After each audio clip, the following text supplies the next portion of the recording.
So, in this episode of the podcast, we're going to be talking to an entrepreneur about lessons that he has learned about entrepreneurship, about business, about leadership.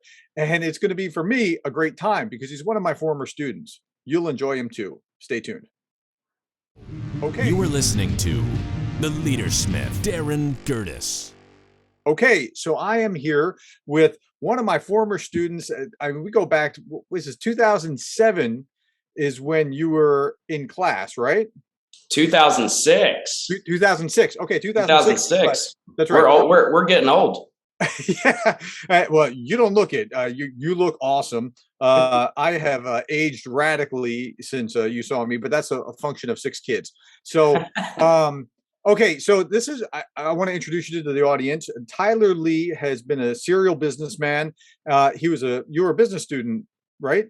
I was. At the time? Yeah. And I had you for a constitutional government and free enterprise class. And so that's how we met. And you were a sharp guy, and we just lost contact over time. But then I posted something on our Facebook group. So I created this Facebook group just to talk about anything leadership-ish-y. It's Facebook/groups/learn leadership. And I just posted, hey, I'd like to talk to an entrepreneur on the podcast if anybody's interested, just to, unpack some leadership lessons. And you messaged me and said, hey, I'm available if you'd like. I was like, yeah, I haven't talked to you in years. Love to catch up. So give us the timeline here of you're in school in 2006 to, I guess, 2006 to 10. And then what happened? Tell me about your progression, and then start unpacking some entrepreneurship, leadership lessons that you've learned. So after I graduated Liberty, I continued to work at the university for the president. Okay. And an opportunity became available to me. Growing up, I knew I always wanted to be an entrepreneur, a business owner. I just never knew what field I would go into, what kind of business I would start. In 2011, a franchise called Sweet Frog Self-Serve Frozen Yogurt started. This fad just began taking off. I remember Sweet Frog. To the moon. I remember it because it was the weirdest name for ice cream or yogurt, or right. And there was one right on Wards, right behind the university, right in front of the university. And there were just lines out the door. Yep. All the time with students. And I just fell in love with the product. I fell in love with the brand. It was colorful, pink, purple. There were all these colorful, walls and flavors, and children just loved it. Families were there. It was just very family oriented. So I fell in love with the brand, and I walked in. I'll never forget it. We left Campus Church at Liberty on a Wednesday night. The gentleman that was speaking there that night, he and I went down, and I said, let's go get some frozen yogurt. So we went to the Sweet Frog, and I sat there and I said, I need to open one of these. And he said, you should do that. And so that's where that opportunity led. I emailed the president of the company at the time. They had maybe a dozen stores. Okay, let me interrupt you for a second. So you're a just minted graduate business student. You know nothing about Sweet Frog, how to open it, how to go about doing it, but you stepped into it anyway. Correct. Right. Okay. Now tell me about that process, because your problems will emerge. That's right. Right? And being a business owner, you wear the hat of many different roles. And as you progress, you learn where your strengths and your weaknesses are, and you put people in place to offset those. So I'm more of a visionary, and I can execute. But when it comes to the details, I don't like to micromanage people. So you put the right people in place as a business owner to offset that. You learn more about yourself as you progress. And at the time, I think I was 23 years old. So I had no real life business experience. I just had the theory from what I learned in school and what I experienced growing up, watching my family run their businesses. So when we sat down with the president of Sweet Frog, he said, well, you guys are young. You don't have any background experience. Why should I hire you? But for the decade prior to that, I had started a car wash business in high school. That's what got me through the summers. Instead of going to get a job throughout the summer, while I was at Liberty, I washed cars throughout the summer. I had dozens of relationships. And so I was always very business minded, trying to find out how I could get people to support my businesses, or where I didn't have to go get a job, and I was self-employed. And so with Sweet Frog, I convinced him. I said, "Look, we don't have any preconceived notions. We're so young. We have a drive. I don't have a family to worry about. So my full focus will be on this. I will think outside the box, and we'll grow this brand." Mhm. And he signed off on that. After we convinced him, he signed off on that. 6 months later, we had a store. We opened in July. So the construction, we signed the contracts in May. The construction started in June, and by July 14th, we opened our doors. It was very quick.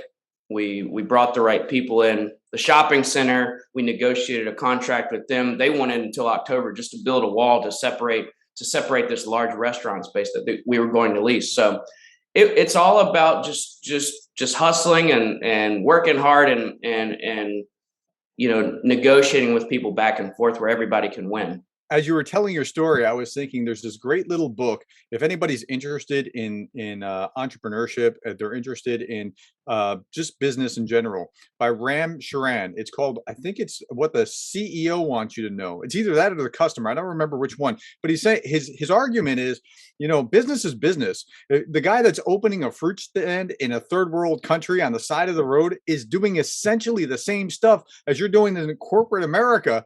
It's the same principles if you just understand some very basic things. So when you're saying, well, I've always done business, I watched my parents, I ran a car wash on my own. That's how I got by in the summers, and then I went and did this. So it's all the same things, just applied differently. Now it was a new level of experience for you. Like you had to learn. There was a power curve, I'm sure, learning the contracts, learning who you needed to bring in, learning how the systems work. But business is business. So what obstacles did you run into along the way as you were starting to do this? For me, the sense of urgency, right? So I like to operate at a million miles an hour, and so the frustrating part for me was trying to get people on board, because we didn't want to miss that summer timeline. Every day, at your summer months are key, but getting people on board and motivating them to get on your timeline so we can get things done, and that's what I learned at Liberty when I worked for the president. We built large buildings at Liberty, and in a very quick timeline. So learning how to motivate people, and encouraging people along the way. But the customer service is key.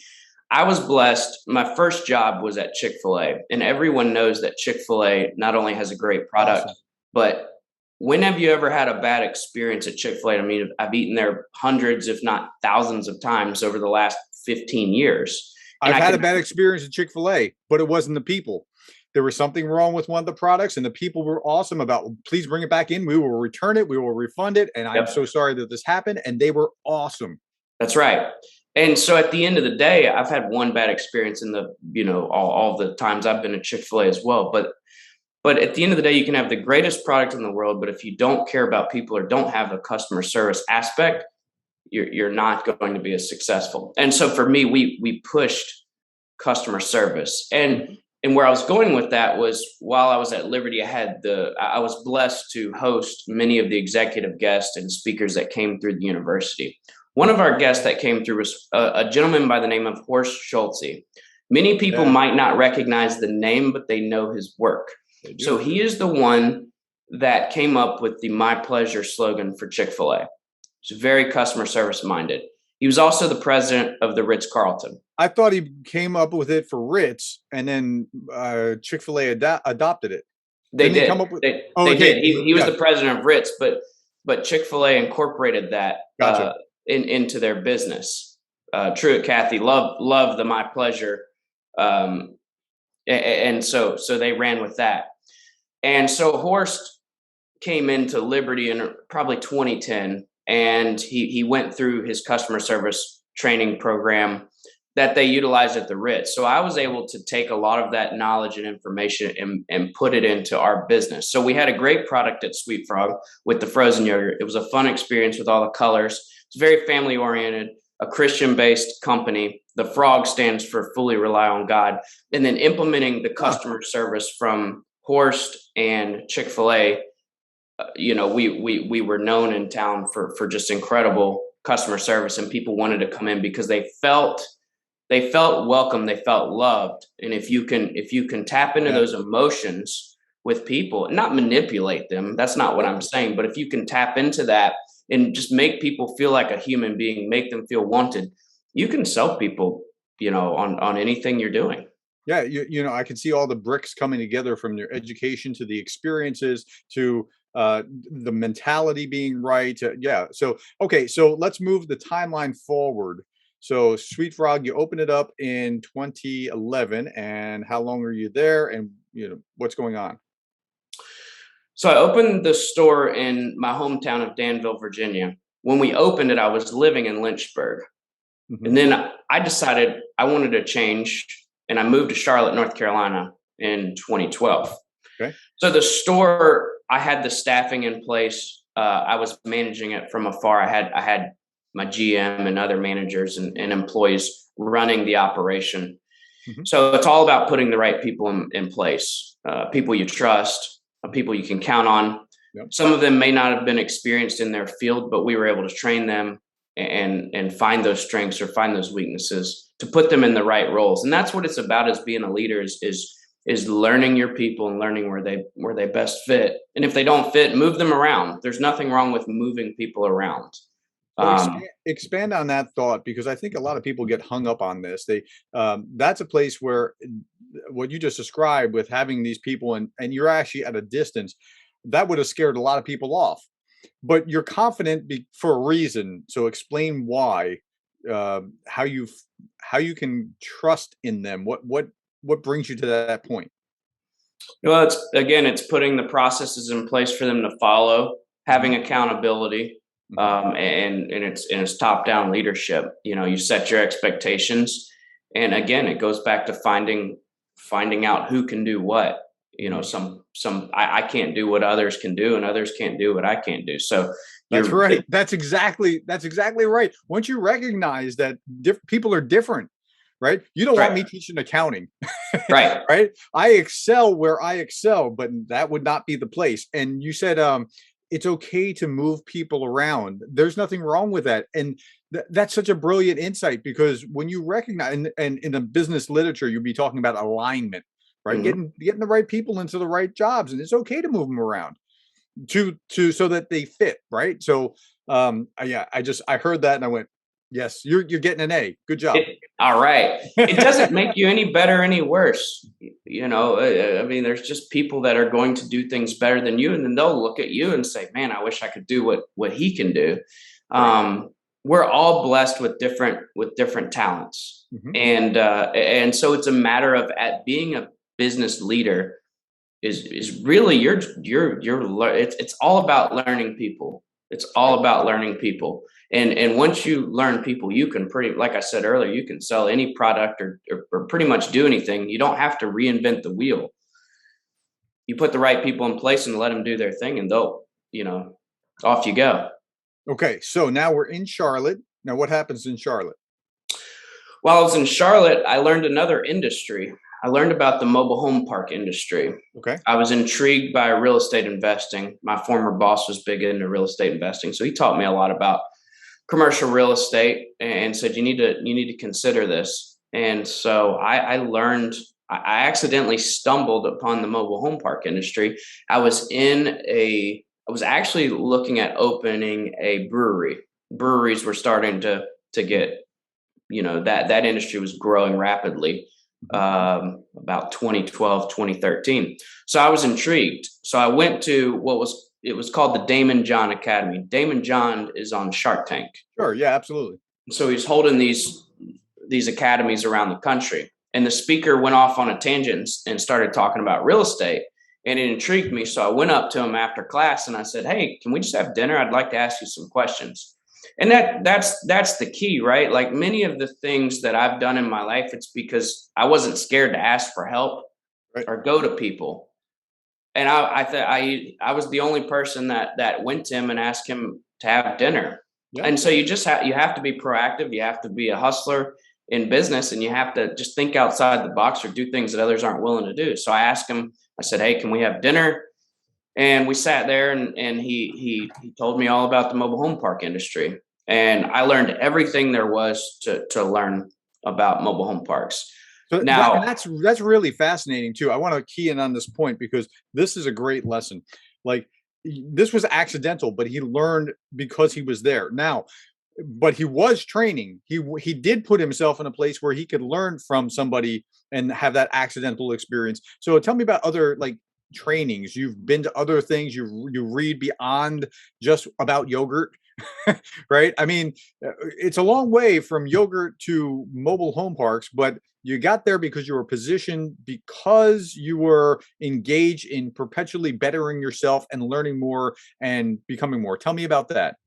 that's right. And Sweet Frog, I sold Sweet Frog in 2018. So in this timeline, in the 2012 timeline, while I'm in Charlotte, I'm looking for other opportunities because I have the passive income from the Sweet Frog. And so I'm looking for other opportunities to grow. And that's where the mobile home park industry started. I learned about that, found an investor to help me with the down payment, and we took off. It was it was a lot of work. We acquired another park, and we grew that. And then I began flipping houses as well. And it just continued to grow, just looking for opportunities. It's all about looking for opportunities, and again, putting the right people in the right places. So it's amazing how much of a thing you see once you start to focus on it, right? Mhm. Like if I decide that I want to write an article about a particular topic, that week, as I'm thinking about it, I start to see things all over town or just, things come into my view that weren't there because I'm now focused. So you have to have some kind of focus in what you're doing. And it doesn't have to be like, so narrow that it's only about frozen yogurt. It just, in your case, it was just about business itself and opportunity, and Opportunity. the opportunities presented themselves because you were willing to look for them. That's right. And like I said, when we got involved with Sweet Frog, we could see the trajectory was just. I believe 12 months after I opened my Sweet Frog, there were 350 stores open. I was store number 16. Okay. So Wow. they grew into the second largest frozen yogurt chain. So, and again, I feel like I stumbled on that opportunity, but I could see it, and Hmm. I know the Lord blessed me with that. Hmm. And so it's all about the you know being aware, seeing what's coming, and I was interested in real estate, so the mobile home park opportunity just came out of nowhere, and I Okay. learned all about it. I read up on it, and 6 8 months later, I had a mobile home park. We closed on it, and my biggest obstacle at that point was money. And money is the hardest thing. I'm sure a lot of business owners that are watching this, that unless you're just grew up as a trust fund baby. I was not. So I've had to get creative on raising money or finding people that had money that believed in me. Hmm. And that's what it's all about, is finding people that you have a vision, you have a plan, and your confidence. If you don't believe in yourself, nobody else will. That's right. I've been blessed with uh, this boldness, this faith, that where I feel like I can do anything, and I'm very confident what I can do. If I see something, I go for it, That's right. So and yeah. it So attracts you. Oh, I'm sorry. I didn't mean to interrupt. Go ahead. Keep going. that just attracts people. They say, well, if you're going to bet on yourself every time and believe in yourself, I want to get behind that. That's And right. And you systematically went from one thing, from the car wash to the Sweet Frog to now the real estate, and not just mobile homes, but flipping. And you build and build and build. And so you become more. You literally expand your ability. Jim Rohn talks about this kind of thing where he's talking about like, oh, I wish I had $1 million. No, wish you were the kind of person that could handle that $1 million. yep. And that's what you're doing as you're incrementally building. But it's a process. You Okay. So learn when you don't have access to capital, you have to get very creative and think outside the box, and it mhm, makes you think, and it makes you pay attention literally to every penny that comes in. You have to watch, because right. you I would I'm so glad that I didn't have multi-million dollars. I grew up with that because Oh, how it forced wasteful. me to learn every process, every Right. role. So now I know every role in my companies, every role I can do those jobs, and I can set the expectations and know I've done that before. I was the, cashier. I was the fruit cutter. I've Mhm. worked on my houses before. You learn those roles, and then you can put the people in to fill them, and have realistic expectations of what they're going to deal with on a daily basis. Yeah, that makes a lot of sense. Okay, so move the needle forward just a little bit, and we're talking about you've got your mobile home park. You're starting to flip real estate. Is that Starting to flip about houses. about what year is this?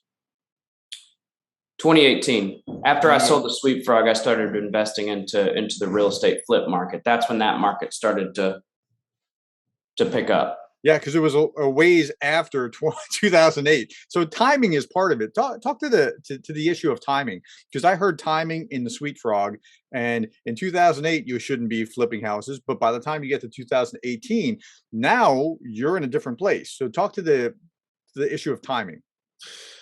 And I'll be careful here because since I graduated from college, I have experienced a solid market. I mean, Uh-huh. when I graduated in 2010, we were in a recession, but obviously things have been rising. So Right. now the timing that I'm watching is, when is it going to start going Well, down? yeah, right. And you don't want to be in the movie theater business in 2020. That, Right. that's a I mean, you terrible couldn't place plan to for be. that. Right.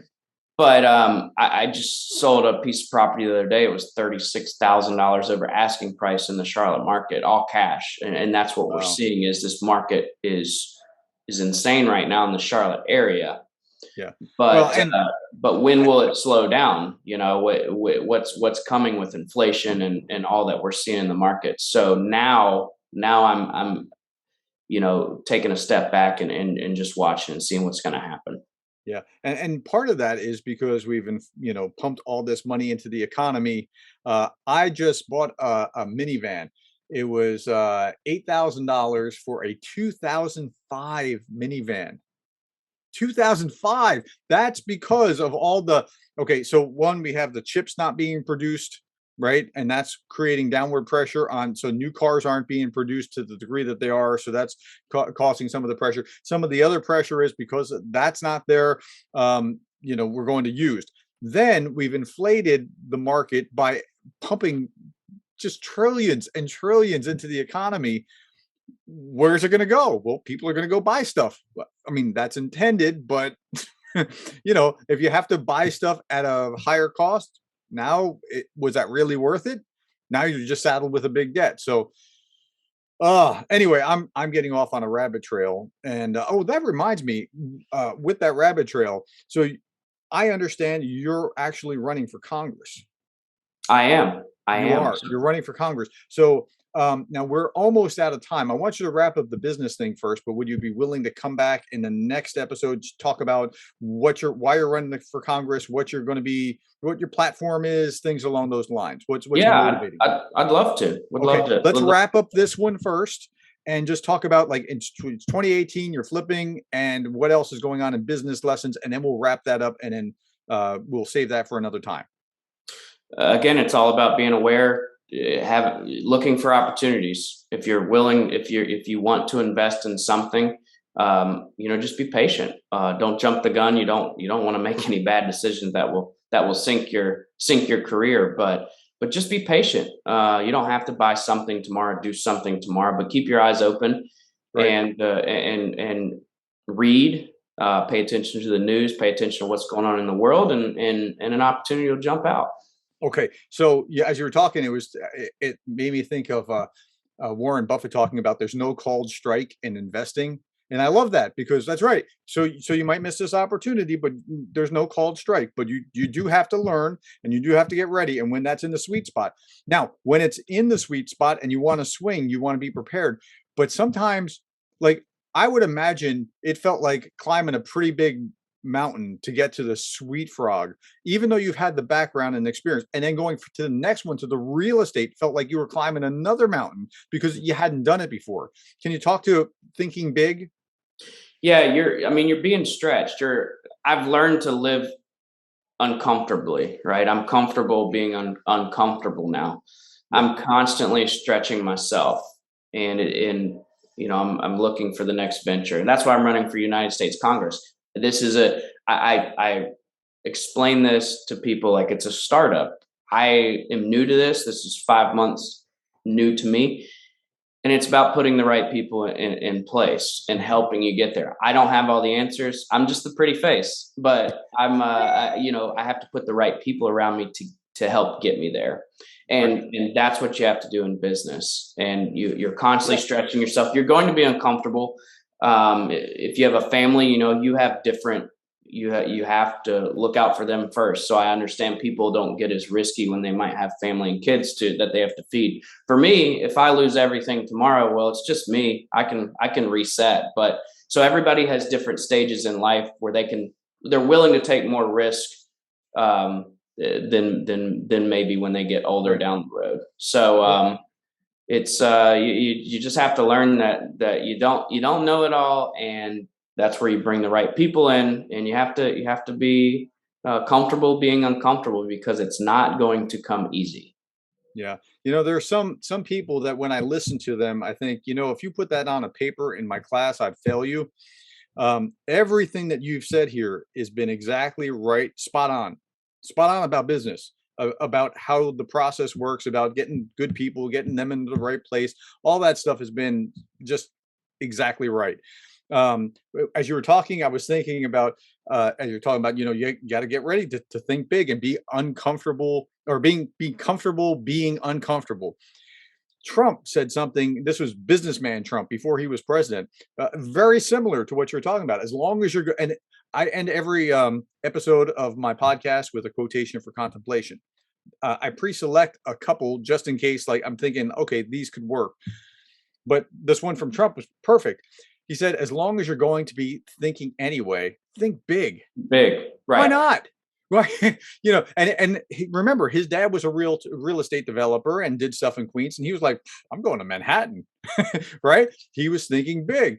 Right. You're working in doing your car wash. Well, hey, what if I open a franchise? Going from a franchise, I sold that. What if I open up my own show? Well, okay, from there, what's the next big thing? So I think we sell ourselves short way too much, just being comfortable, stuck in a rut. Well, I know I can do this. Well, yeah, but then you're going to look back with a lifetime of regret for what you could have done that you didn't do if you don't actually step into it. So now I'm going to give you the last word.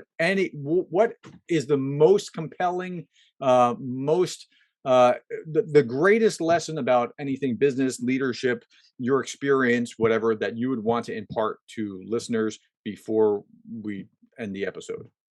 Well, I'll circle back to what I said when I met with the president of Sweet Frog, the founder of Sweet Frog. I was confident in my abilities. I knew God had called me to be a businessman, and I saw this opportunity. And so my confidence from the Lord and in myself, I knew that I would be successful in this. And so don't let anybody tell you can't do it. Cut out Right. all the noise and distractions. I hear this every day as I run for Congress. Well, you don't have any background in politics. Well, I've never had a background in anything that I've done, right? That's And the right. Lord has blessed me to date with a great mind and success. And so just cut out the noise and distractions, and don't get in your own head, because you can be your biggest critic as well. So cut out the noise and distractions. If you know you're called to do something, if that's what you want to do, you'll burn bridges and you'll make a way to do it. Or burn ships. Don't burn bridges, but burn the Yeah, I was ship.